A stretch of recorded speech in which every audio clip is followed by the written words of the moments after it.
100% न्याय मिलना चाहिए ऐसे दो कौड़ी के लुच्चे लफंगे को।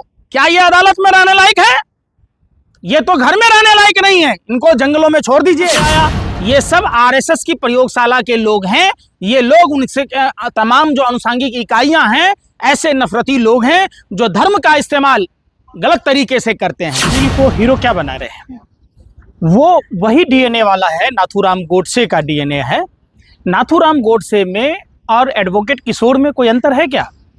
आप वो छोड़ दीजिए, ऑफ इंडिया के संपादक अनुपम सिंह को देख लीजिए, भारती को देख लीजिए जो यूट्यूबर जी, और कौशलेश राय को देख लीजिए। ये लोग आपस में चर्चा कर रहे थे कि कोई ऐसा, हम तो गांधी के मानने वाले हैं, कोई ऐसा आदमी मिले जो बी.आर. गवई के सर को दीवार में टकरा दे। कौन बोल रहा था?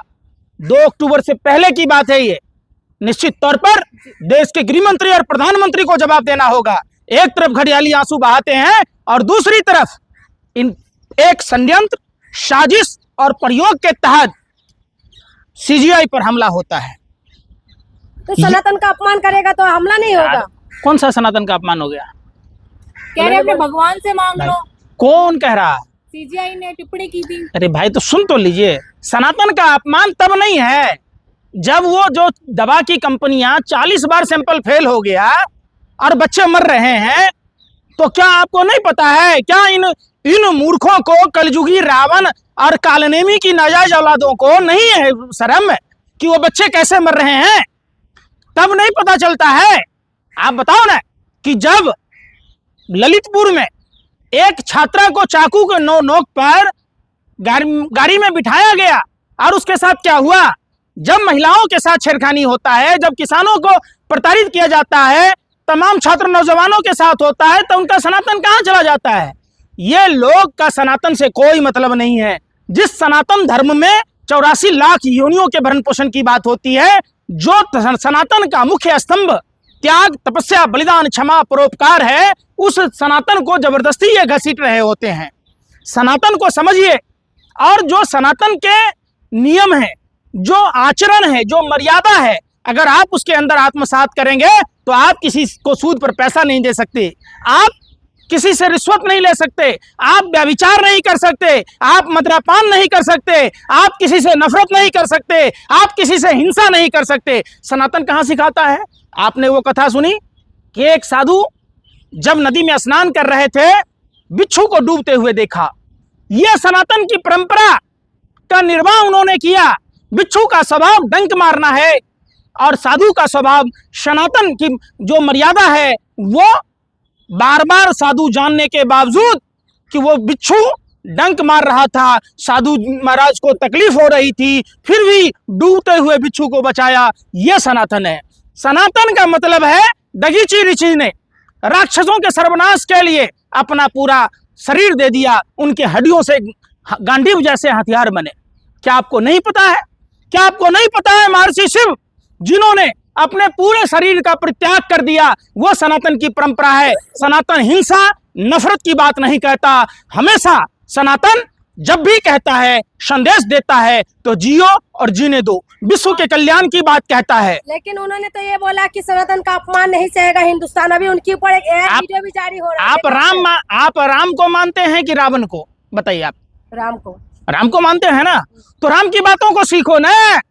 माँ सीता के साथ अगर भगवा नहीं पहना होता रावण, तो क्या माँ सीता का अपहरण होता? आप बताओ।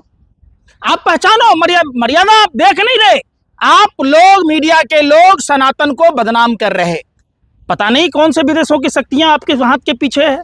अरे सनातन वो धर्म है जिसमें चूहा, माने आप देखिएगा, सांप तक को पूजा जाता है, गाय को, कुत्ते को, पक्षी को, जल के जीवों को। सनातन हिंसा की बात नहीं करता।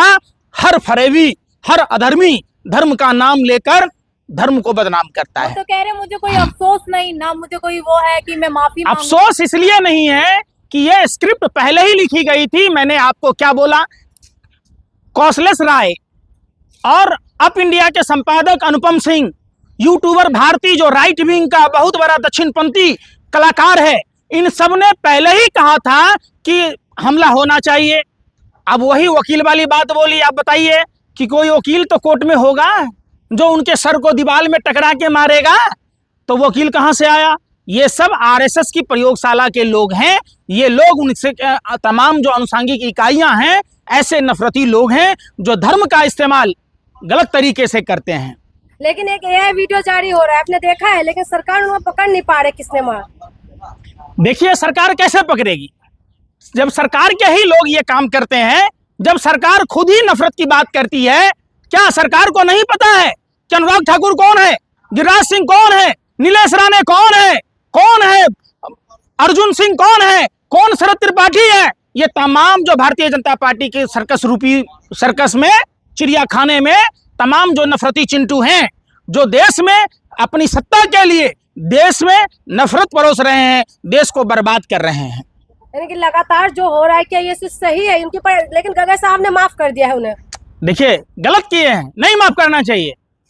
अगर आप एक जुल्म करने वाले को माफ करेंगे, फिर वो दूसरी बार पुनरावृत्ति करेगा, उसको देखकर तीसरे लोग करेंगे, चौथे लोग करेंगे। न्याय मिलना चाहिए, 100% न्याय मिलना चाहिए। ऐसे दो कौड़ी के लुच्चे लफंगे को क्या ये अदालत में रहने लायक है? ये तो घर में रहने लायक नहीं है। इनको जंगलों में छोड़ दीजिए। ये आवारा जानवरों से भी बदतर हैं।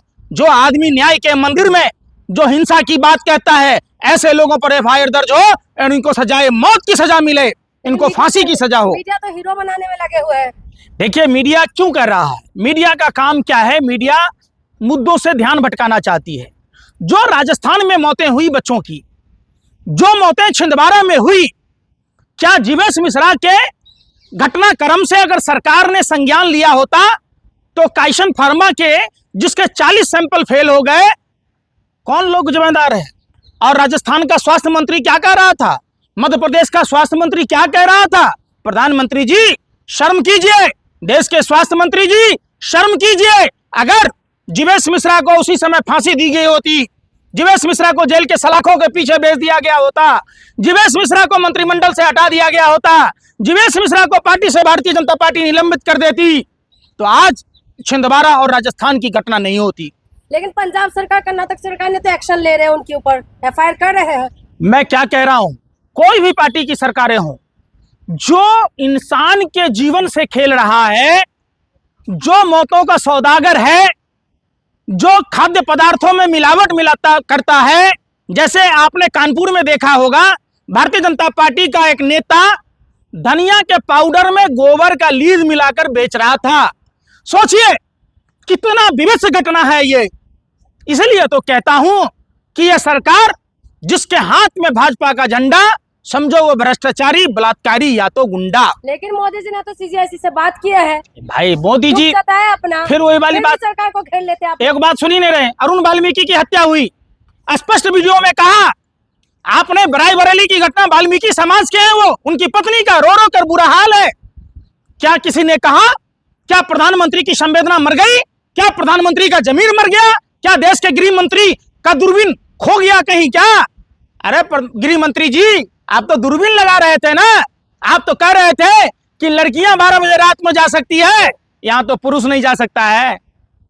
आपकी सरकार है, डबल इंजन की सरकार है, क्या कर रहे हैं? बस कांग्रेस का बस यही अपना फिर वही रहता है। आप पत्रकारों को एक ही, अगर आप पत्रकारों को कांग्रेस का नाम नहीं लोगे, मुसलमान का नाम नहीं लोगे, तो हमको लगता है कि सांस ना चलेगी, सांस रुक जाएगा। अरे कुछ बोल लिया करो। देश में तमाम वो समस्याएं हैं, वोट चोरी का समस्या है, सनातन का मुद्दा है। सनातन आज का है। अरे भाई बताओ ना, समुद्र मंथन कब हुआ? उस समय मोदी जी थे? मोदी जी के दादा नाना भी नहीं रहे होंगे, तब भी सनातन था? नहीं था। अरे भाई औरंगजेब के समय में सनातन था। औरंगजेब, जिस औरंगजेब के बारे में दुष्प्रचार करते हैं, वो औरंगजेब गौ हत्या करने वालों के दोनों हाथ काट लेता था। वो औरंगजेब गौ हत्या करने वालों को तोप के मुंह पर मार के उड़ा देता था। तो ये भारतीय जनता पार्टी चंदा क्यों खा रही है? बीफ पर से जीएसटी क्यों हटा दिया मध्य प्रदेश में? ये बड़ा सनातन ही है, ये सबसे बड़ा सनातन विरोधी है। और ये हिंदुओं को ये मौत के मुंह में ढकेलने वाले लोग हैं। बताइए ना, राजस्थान में, मध्य प्रदेश में मरने वाले और हिंदू बच्चों का क्या कसूर था? क्या यही कसूर था? क्या मध्य प्रदेश और राजस्थान की जनता ने सनातन के नाम पर वोट दिया? महाराष्ट्र में उन पूर्वांचल के भाइयों का क्या कसूर था जो सनातन के नाम पर नहीं बटेंगे, नहीं कटेंगे, डटकर रहेंगे, भाजपा के संग रहेंगे। तो मां सीता के मायके की महिला जो ढाबा चलाती है, उसके दाल चावल फेंकने वाला कौन? ये कौन सा कालनेमी के लोग थे? ये कौन सा महिषासुर की नाजायज औलादे था? जहां राम और कृष्ण का जन्म हुआ, जहां मां सीता का जन्म हुआ, जहां महर्षि विश्वामित्र के तपोभूमि के लोगों को मारा गया, पीटा गया।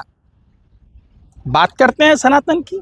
सनातन की मर्यादा को जिस दिन आप समझ लेंगे, आप किसी को तकलीफ नहीं देंगे। सनातन मतलब तकलीफ देना नहीं, तकलीफ का समाधान ढूंढना है। और ये लोग जो लोग तकलीफ देते हैं, हमारे सनातन में हमारे आराध्य ने कहा नर ही नारायण है, इंसान ही भगवान है। मानव के गुण, मानवीय गुण हर किसी में होना चाहिए। हमारे आराध्यों ने, राम और कृष्ण ने यही बातें सिखाई कि ना किसी से छुआछूत करनी है। आप खाएंगे सबरी माता के बैर? खाए थे प्रभु श्री राम ने।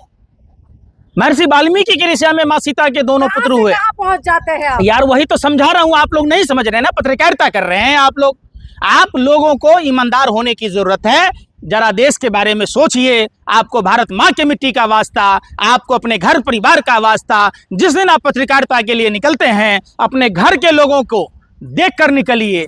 क्या बीत रही होगी उन देश के दूर दराज में रहने वाले लोगों का? क्या कसूर है जब मॉब लिंचिंग हो जाती है, कभी जाति के नाम पर, कभी धर्म के नाम पर, कभी भाषा के नाम पर, कभी प्रांत के नाम पर। हमारा धर्म, सनातन धर्म ही नहीं, कोई भी धर्म, मजहब नहीं सिखाता है आपस में बैर रखना। मजहब नहीं सिखाता है किसी से नफरत करना।